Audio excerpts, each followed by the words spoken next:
This is a demonstration of how Resolve Actions can apply automation to seamlessly fail over and fail back applications.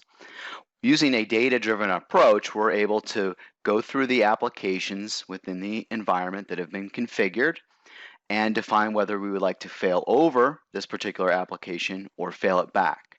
This is typically a manual process that is done by a number of people requiring configuration file copies, database copies, etc. By executing the automation, we can use the data-driven approach to go through the process and execute the particular set of steps in the order that we have configured. We are first going to stop our view component on the particular system. We have a three-tiered application here that we're failing over.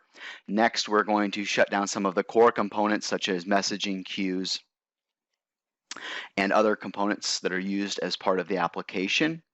And then finally, we're going to go through and shut down the database that is also associated with it. Now, as the Resolve automation is going out and executing this set of steps, we can see the results coming back in real time as we have stopped down components. Here we have backed up the database to a SQL file. Now we've gone through and stopped the database on the primary. Now the process is going through the set of steps that are going to start everything on the backup.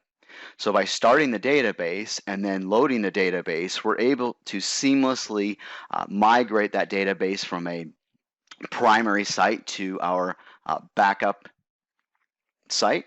And now we'll start the components in the opposite order. Next, starting the core with the messaging queues and elastic searches.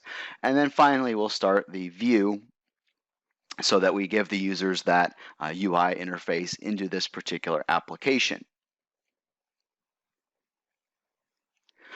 So as the application is executing, we'll get the results back that we were able to complete this particular process, and we have failed over this particular application.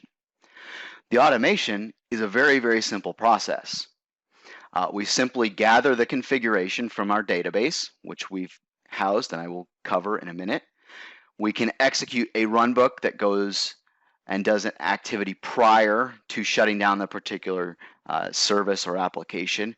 And we can also execute a runbook after that particular process has been stopped. So going back to our page, we can go view the configuration for this particular application.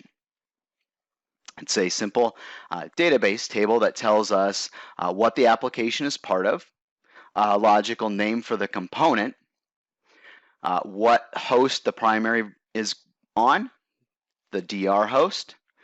We then set the order that we're going to stop the components, the user that needs to be executed as, the stop command.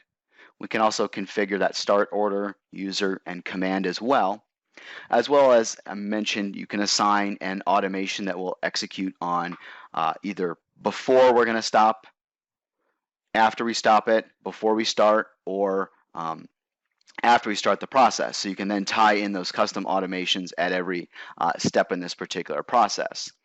So our applications are then configured through an easy-to-use form where we can specify the host names, we can specify the start commands, the stop commands, etc.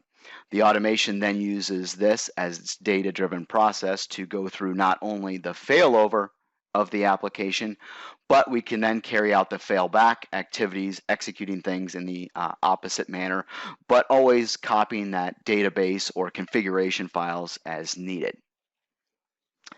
This has been a demonstration of how Resolve can do automated failover from an application based on data-driven activities.